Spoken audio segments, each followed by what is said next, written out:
Welcome back to another We Ourselves video, and today I want to do my comments on the 4th episode of The Acolyte entitled Day.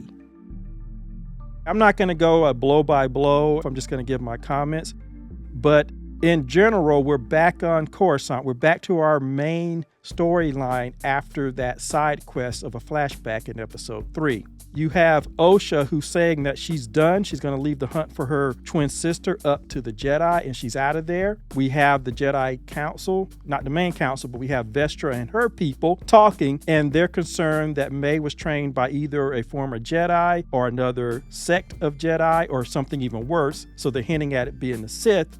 And they also decide that they have to get the rest of the Jedi who was there. So they're going to send Master Soul. He convinced Vernestra to let him go. And so they're going to go and they're going to extract Kelnaka, the Wookiee Jedi, from where he's hiding out or where he's secluded on the planet of Kofar. And so they're on their way there. We see May and her sidekick, this guy called Chimere, who everybody believes is actually the Sith Lord himself, and that he's conveniently off screen later on where he could have gone and killed the Wookiee. So they're on their way to the planet too. So you have both of these groups going to the planet. They're both racing to where Kelnaka has his refuge out in the middle of this giant forest that is hard for anybody to find. Ultimately, they meet up at the same point. May, who decided that she was going to turn herself into the Jedi, and I'm going to talk about that later, she discovers that Kelnaka is dead, and at the same time the Jedi show up, and then you have the Sith Lord finally appear. He confronts the Jedi, they pull out their lightsabers, they rush him, and then the Sith Lord uses a massive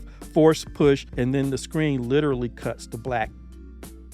Now that we're at the halfway point, I find myself more disappointed with the show than ever. I didn't have a problem with some of the concepts that were introduced in the last show, and I've actually did a video that talked about maybe one of the reasons why the witches were hiding from the Jedi. And I tied it into things that we saw in other shows, namely the Clone Wars. But when it comes to this show, the writing and the lack of writing and the lack of storytelling is starting to show. And so I'm just going to go through these points so I can get through them really quick. My first problem with this episode is that May's character change, as well as Osha's change, is too abrupt. But I'm going to talk about May first. Now, it didn't help that we had a flashback last episode, so it interrupted the story flow of the current storyline. So after May and Osha discover that they're both alive, instead of continuing with that, we have this flashback. It's done from somebody's point of view, but there's no connective tissue to let us know why we're in the flashback.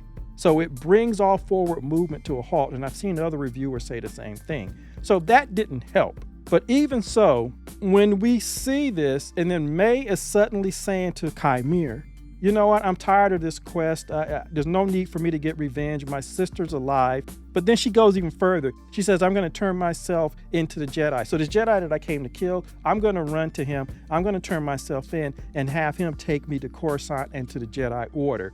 It's like it's this total change up in her motivation. May and Osha, for better or worse, they are supposed to be our main characters. And yet, both of them in this show have a flip of their motivations. And May's is more abrupt and it doesn't work. You cannot get rid of your main character's motivation. And the writer of this show was actually talking to somebody who asked her about that. And she says that, well, May just doesn't feel the same way now that she knows her sister's alive. It's like, that's not how this works. That's not how any of this works, not with good storytelling. There's a reason why your main character, and May and Osha are our main characters, there's a reason why their understanding of what's going on always reaches that new revelatory moment at the midpoint of your story. Because what it does, it kicks your story into high gear. It sets up the final inevitable confrontation because of what your main character has gone through and who they are as a person. When you look at something like Captain America and the Winter Soldier, people always talk about how that's one of the best movies that the MCU had during those first 3 phases. One of the reasons that movie works is it had solid storytelling.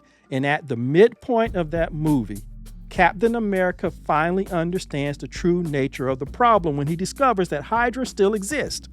And given who he is, the fact that he was willing to sacrifice his life to kill the creator of Hydra, Red Skull, It's inevitable. He cannot walk away from this confrontation. He has to go to the end and he has to stop them. And you kick the movie into a higher gear. That's why the movie works so well, because it's solid storytelling.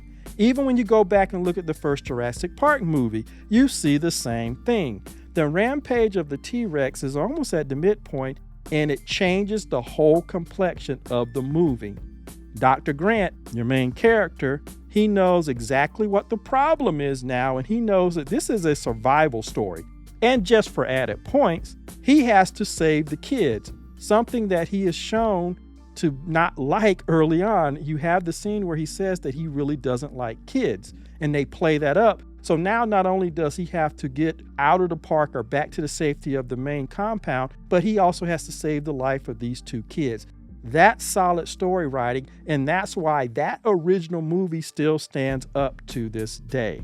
So I have to ask myself, what did May and Osha, our two protagonists, what did they discover at the midpoint of the show? What did they discover in this fourth episode that we all didn't already know? Nothing. The board was not set for any kind of inevitable confrontation. Nothing. May is hiding out in the Wookiee's home when the Sith Lord shows up, and Osha is immediately pushed away after he ignites, or he or she ignites a red lightsaber so that they could confront the Jedi, which they immediately push out of the way with a force push, and then we go to black. Our two main characters were sidelined totally at this point, which should have been about them and their understanding, but it wasn't. And second of all, like I said, Osha not wanting to hunt down her sister, but only to just turn around later after Master Soul talks to her, and now she wants to go along with them. And he tells her that if you're there, then I'll be able to reach out to her. But then later, Osha's telling Yor that, look, you need to kill my sister no matter what. She's not going to give up. It's like, okay, where are you in this whole thing? If your sister is so dangerous, then why were you just going to walk away and leave it to the Jedi? Then when you agree to go with the Jedi, it's so that Master Soul can reach out to her, but yet you're saying, nah, I don't believe that. So you're telling Yor that, look, kill her no matter what. What I actually thought, but then that's silly me trying to give this show more depth than it actually has with the writing. When she was telling Jackie, when she was telling the Padawan, that, look, I'm out of here. I'm not even going to talk to Master Soul because he's going to try to convince me otherwise. This is all on you. You can have it. I'm not part of it. I thought she was lying to her because she was going to go on her own and hunt down her sister. Now, that would have been interesting, particularly if you had shown her walking out of the Jedi Temple. She goes and uses her tech skills to break into a small ship and steal it. And then maybe she waits in orbit for the Jedi to launch and she follows them. That would have been interesting. I would have set up and it's like, okay, that's interesting because you're showing us something about her character. But again, that was silly me expecting the show to have more depth than it does. My next point, because I need to get through these things, everyone is obviously lying and it doesn't create any interest or connection from me towards these characters or the overall show. There might be some people out there who like all these unanswered questions and lack of connectivity, but I don't like it. And again, if Osha had been lying to the Padawan and she was going to go off on her own and hunt for her sister, okay, that kind of lie makes sense because she's lying so she can go and do something and you're showing her character do something instead of telling us. Master Soul, all his dialogue feel clunky. And some people said that the guy learned English. He did not learn English. I think he's phonetically repeating the words. Now, obviously, they had his script translated, so he knows what he's saying. Yes, his dialogue with Osha, they are some of the best ones in there because it's some of the only real character moments you have. May and Chimere, oh my gosh. I might do a separate video breaking down how 3 different Star Wars shows have handled real character development, but that's something for the future. The next point, the Sith identity. Vanestra just looks and acts evil. I'm sorry. And have you noticed that she never dresses like all the other Jedi? To me, if she's not the Sith Lord, then she is definitely one of the witches from Brendok. She's keeping information from the Jedi Council. Other reviewers have talked about how that's a bad idea and how it doesn't make any sense. To me, she just looks and comes off as shady. My next point, the Jedi robes look like cosplay. They look too clean and so out of place for a trek through the forest. I honestly don't know why they either didn't take off the cloaks, because you had that not only in the Clone Wars when you saw Obi-Wan Kenobi and Anakin and Ahsoka, whenever they're on the battlefield or whatever, they aren't wearing their robes. But in the movie, yes, they did wear the robes more, but even in that final fight between Obi-Wan and Anakin, they don't have their robes. They're dressed more like they were in the Clone Wars. So it's possible for a Jedi who's on a mission and who's fighting or is doing something, they don't have the clunky robes with them. But by having all of these people wearing these robes that are literally dragging on the ground, it makes it all look like cosplay to me. And it just takes me totally out of the show. And the second thing I have to say, I think there's too much music in this show, because almost every scene you're switching to another piece, another piece, another piece. You never let the show breathe, and I understand why. But the music to me is just back and forth. It's constantly changing. Not just the tempo, but the feel, the mood, the tone of it, the instrumentation, everything's just constantly changing, and it just feels overdone. And I'll get to why I think they're doing that. I need to keep going.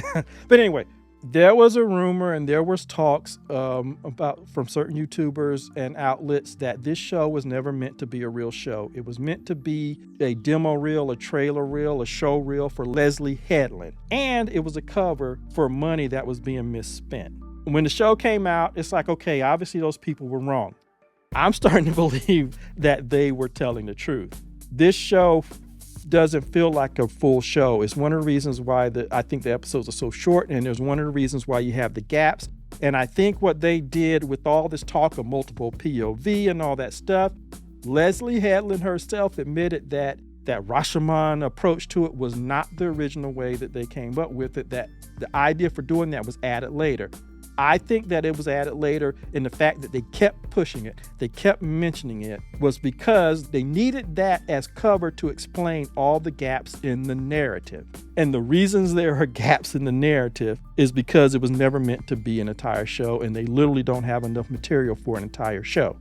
Plus, you have the other writers coming out and saying like they didn't have the budget to have Master Kanaka fight, and they also didn't have the budget to have Yoda, although I don't think they ever intended to do that. That's why they have the other guy that everybody's complaining about, who was in Revenge of the Sith, and said that they hadn't seen the Jedi in 1,000 years, only to have him now here 100 years earlier, and it's clear that you're facing some kind of Sith or Dark Force user. So it's like, how can you not have the budget? It was $180 million, and I think people said they come out to $22 million per episode. How can you not have the budget? And I'm starting to believe that what people said early on is that this was never meant to be an actual show. It was just that they're gaslighting all of us. When Leslie Headland says it'll be up for the audience to decide what they believe on how Osha and May were created, to me, that's just saying you don't have that footage, you didn't record it, you didn't shoot it, and you're covering. You're trying to make it look better than it is. Back in the day, I participated in the 48-hour film festival. The group I worked with, first of all, was a couple of my coworkers who I did not like, so I was more than happy to be an assistant editor. Send me the footage. I will catalog it. I will digitize it. I will label it, and I have it all ready and all the assets ready so that the guy who was really writing it and was really the one with the talent, all he had to do was sit down and edit. I had everything there for him. We did that. He edited the film. They ran out of time. They did not put credits on the film. They just simply went to black. Sounds familiar, doesn't it? After the fact, I said to my coworker, I said, are y'all ever going to add the credits to the end? And the guy had the nerve to say to me, oh, no, we meant for that to happen. We wanted it to go to black so that people could think about what they watched and absorb it. It was utter bullshit. He knew that I was there and I knew the truth, so the fact that he was saying that to my face just showed how little he thought of me. That's the same feeling that I'm getting with Leslie Headland and all of them when they're saying, well, no, we want to leave it up to the audience to decide what they want to believe. Bullshit. You don't have the footage, and you're covering and you're trying to set up a reason for the lack of connectivity and the lack of a whole story. I really believe that they are gaslighting us. And I also believe that somewhere in Atlanta, in a high rise or at a penthouse, that they're sitting there, they're clicking their glasses together, they're looking at all the videos, in-depth videos and stuff that we do, pulling our hair out, the weeping and gnashing of teeth that fans are doing, And they're watching all this stuff and they're clicking their martini glasses together as they look out over the cityscape and skyline of Atlanta, and they're laughing at all of us. I honestly believe it. I believe this show is gaslighting us. And in terms of Leslie Headland using it as a show reel, well, she's working for Lucasfilm. I mean, she's working for Disney. Why does she need a show reel? I believe that the end game for all of these people is to get a deal with one of the streaming services.